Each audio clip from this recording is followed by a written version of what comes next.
People who've seen someone get fired on the first day. Why were they fired? Before we start with the first story, please hit subscribe and ring the notification bell to stay updated with us. Story 1. On my first day at Target, another new hire jokingly jumped into the cardboard compactor and the boss sent him packing instantly. It wasn't on or anything, they just have a zero-tolerance policy when it comes to jackassery. We'd been on the job for less than an hour, so he made something like $6 total while working for Target. I said to do maintenance for Target. I had lockout, tagged out the cardboard baler due to a faulty hydraulic line. Came in the next day and found YM tool cage unlocked and my lockout lock cut. Overnight manager used his keys on my cage to get the bolt cutters cause I was the only key holder for my lock. He was let go immediately. They did not mess around with safety on that level. Story 2.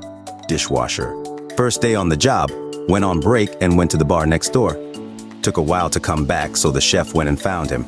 We needed a bad dishwasher, and he was actually pretty quick at doing dishes. Chef gives him a second chance. Second day, goes on break again and stops at 7-Eleven's.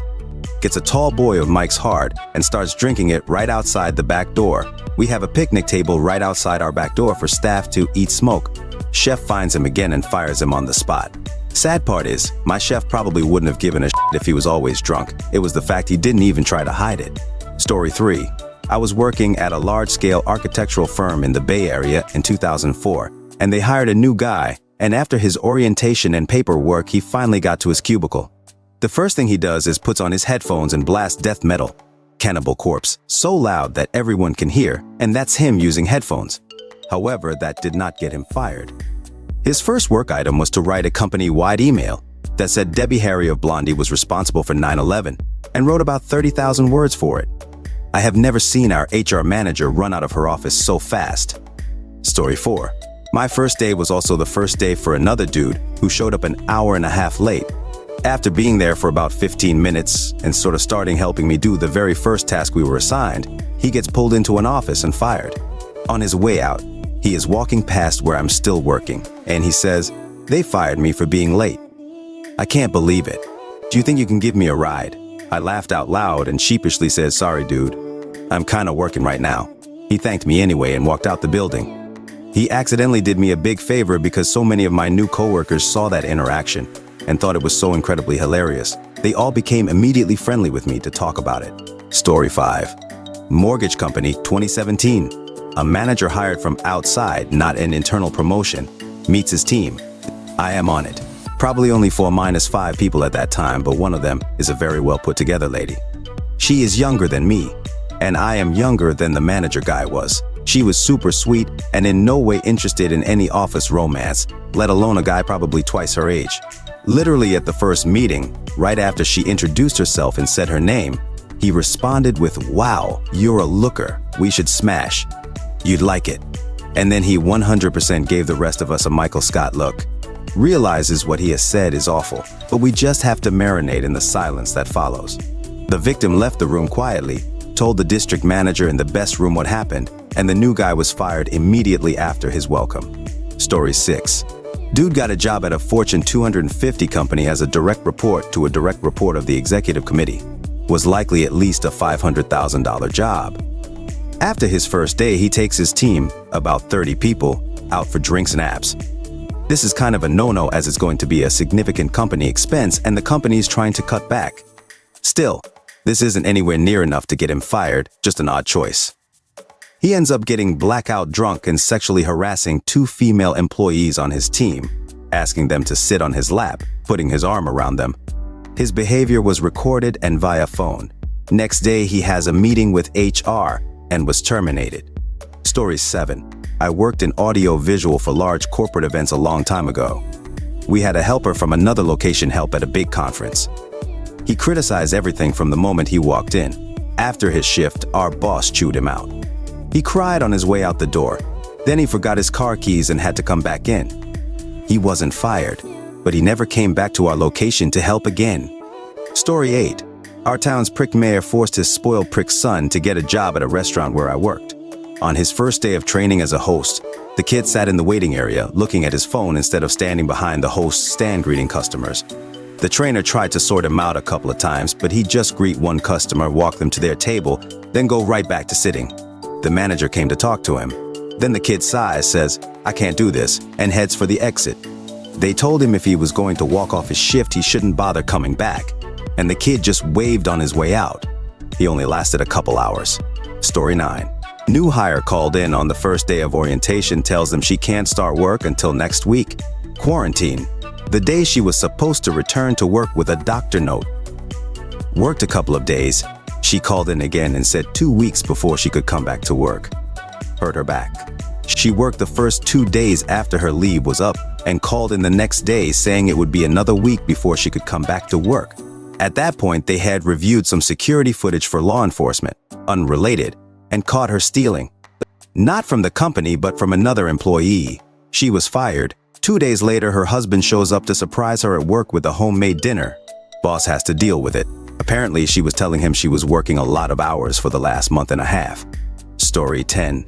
My first job for me at a bank. Just finished training, 3 days, and coming in for the first real day of work, and a guy who'd been training with me showed up absolutely plastered. I don't mean hungover, I mean like rancid, smelling 100% still faced. I didn't know him that well, don't remember his name, but he did not appear to be a party guy or anything over the last few days. He had shown up on time and everything. He didn't even get a chance to put anything in his cubicle to clear out. Our direct manager told him to go to HR immediately for his termination, and that was that. I still don't get the logic that was going on in his head. If he got like that, just don't show up and make some sort of an excuse or something. It is a bad look to miss a first day. But it cannot possibly be worse than the option he took. Story 11. I have a funny one, and it was working in technical support. I'm using technical support in a much different way, where if a mechanic can't fix something, they can call technical support from the manufacturer, and potentially a corporate mechanic will come help fix stuff at the actual location. I was a tech support mechanic for a relatively small marine electronics company and was also the main sales rep in my area, and just was the go-to man for this brand in a region. I had said multiple times we needed another set of hands, and finally HR called and said they had someone, and he started that day. A guy showed up in khakis and a polo shirt. I was wearing trunks and flip-flops with a dirty company t-shirt, as this was a marine business in South Florida, and they had sent me a straight-up tech support guy. HR didn't realize what they were hiring for, and the poor guy didn't realize what he was applying for. Honestly, it went as good as it could have. I told him I could use the labor, and if he was good with the pay, I wouldn't bring it up while he looked for the job he actually wanted, and he tried his hardest for. Couple months until he had a new job, and at the end he thanked me and said he had a really nice work vacation because he likes working with his hands in his free time, and it was a really fun experience. I taught him how to fish too in our free time hanging out at the docks. It could be a goofy buddy comedy if it wasn't such a lame subject. Story 12. I worked in security for a hospital, and this guy comes in and asks where to meet his supervisor because he wasn't familiar with the building yet. Everything was checked out, but we made everyone go through our weapons screening system. This dude really didn't think anything of it, but his backpack alerted on our system. It was at that moment the guy realized that he had something he shouldn't have. I'm honestly surprised he told me this, but he said he forgot he had his disassembled rifle in his backpack. The dude quickly left the building, and every time a firearm entered the building, we had to report it to our supervisors. After receiving the report, our supervisor quickly rushed down and started checking cameras trying to find out where he went, and escalated it to our HRO and our chief security officer.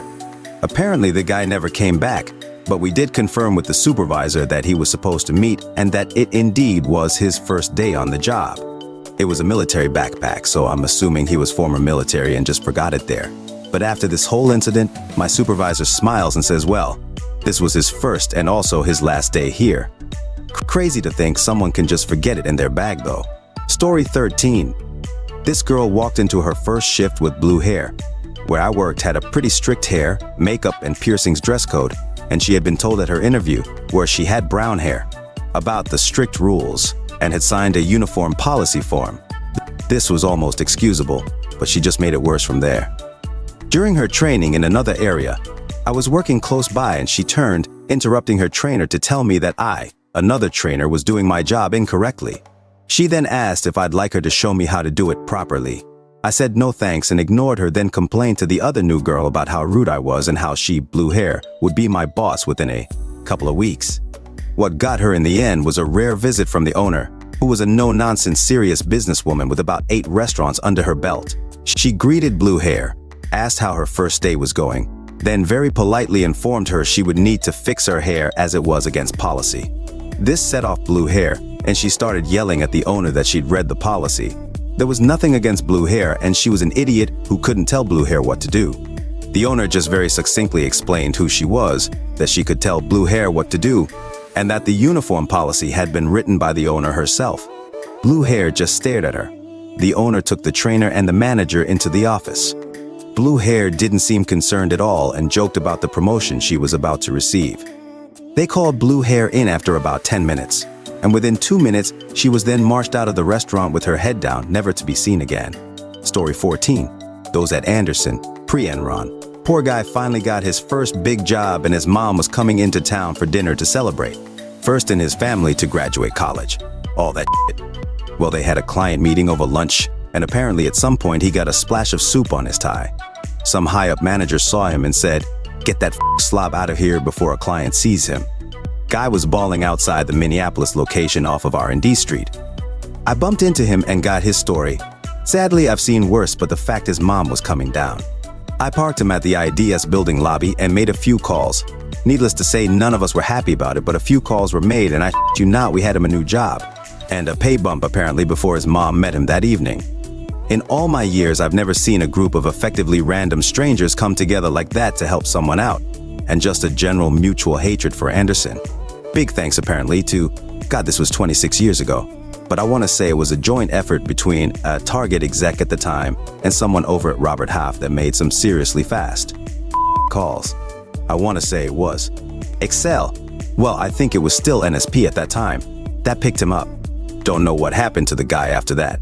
Hope things turned out well, but at least Enron happened and a little justice happened in the world. I want to say his name was Brandon? Ben? I think it started with a B, looked a little like Woody Allen. Story 15. I was a call center manager for a non-profit. Lots of college students, lots of retirees looking for something to do, but the work was important. I hired one such college student who had a great phone interview, a great in-person interview, and so we gave her the job. Told her the date of the next training class, start time is 9:00 a.m. She said, see you there, done and done. We get to the date of training and I peek in on the class and I notice she's not there. She goes to the university that is literally 2 blocks north. So I give it 15 minutes, circle back around, still not there. I peek my head in while folks are working on paperwork and I ask the trainer if they've heard from her. No dice. So I give her a call and she says, oh yeah, sorry, my Ra told me I had to be at a dorm meeting this morning. I'll be there later. To which my reply was, my recommendation for your next job is that you actually show up on time, and if you can't, that you call your employer and let them know in advance. You are no longer employed with us. Thanks. Was it a bit harsh? Maybe. But my Ra says I have to be late for work is not a valid excuse, is a lesson she needed to learn. All right, folks, that's a wrap. If you like more of this, please hit the thumbs up and subscribe to the channel. You can also share your thoughts in the comment below. I'll see you in the next video.